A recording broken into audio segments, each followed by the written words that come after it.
Cardomancers, April here on Tarot and Witchery, and this is another installment of my Favorite Decks series.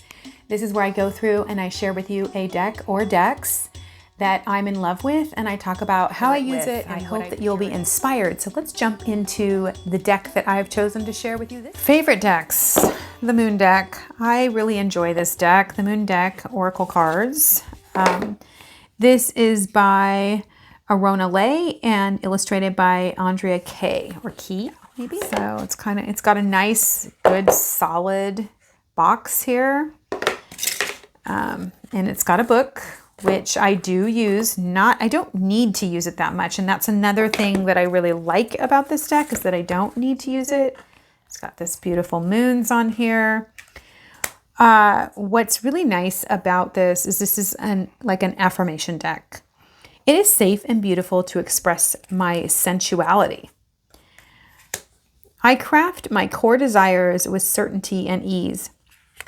One of the ways that you can use this is you can use this as an intention card, and you might look at my series that I have on Oracle card ideas on what an intention card is, but these are great intention cards. You can also try going through and reading what's on them and matching them to tarot cards and putting those out as powerful ways of using as a spell to kind of channel different aspects of cards. I focus on what is working. I forgive and let go with loving ease.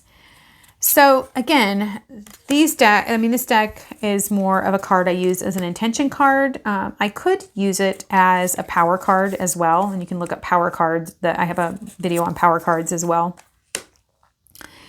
Healthy boundaries keep me centered and balanced. I like the soft color palette, the watercolor background, and yet there's a lot going on in each one.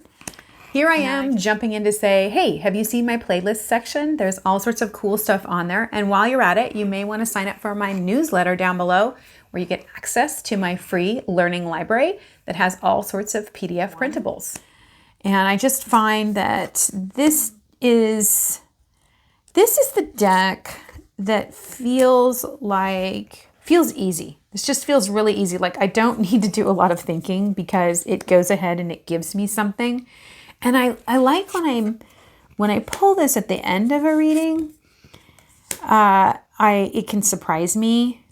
Like if I'm using it as a power card, it can really surprise me and challenge me to go in a different direction. Oftentimes, most of the time, it just validates what's already in the reading itself. When I use it as an intention card, it's a lot of fun to see how the tarot will support what I'm trying to achieve with that card. So again, look at the illustrations. Cardstock, you guys, I don't know about riffle shufflers, but I think you could riffle shuffle this. This is a good, solid card. They don't feel like they're going to warp really easy. They have stayed really nice in the box for a very long time. So, that's really great. And then the book itself, you've got the number. So the card, you've got the number on the card. So there it is right there. Thank you for having them numbered. Easy to use the book, because of the numbers, the name. You've got the affirmation, but then you have a keyword. You could, and I've thought about writing the keywords on the cards. Like that would be something that's really nice. You've got something about the card right here, and they're very thoughtful. They're not just junky little things in the book. They're actually powerful and nice. And then you've got ritual. You don't always have to get into the ritual, but if you want to, you can. And that's kind of neat. So especially if you're using this as an intention card, maybe you want to try some of these rituals to really weave that intention into your life. Let me just read, let's see here, 27. Movement awakens creative spirit. And you can see that the keyword is movement. Movement awakens our creative potential and our primal essence. It's a deep-rooted aspect of our womanly nature and acts as a superfood for our emotional, mental, and physical well-being. Your body dances with the song of your soul when you move and flow. Breathe deep.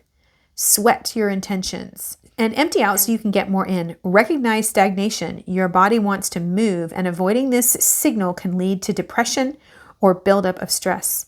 Movement flushes out tension, drawing clarity and confidence to the surface.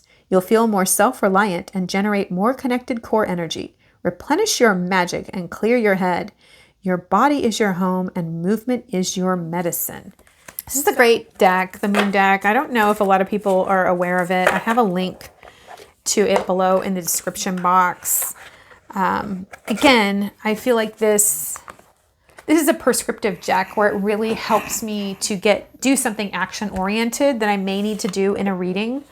So using it as a power card or using it as an intention card, two very different types. Again, look up those videos that I have on that. Really create something that I can stand on and move forward in. And sometimes I need something that is going to give me a directive.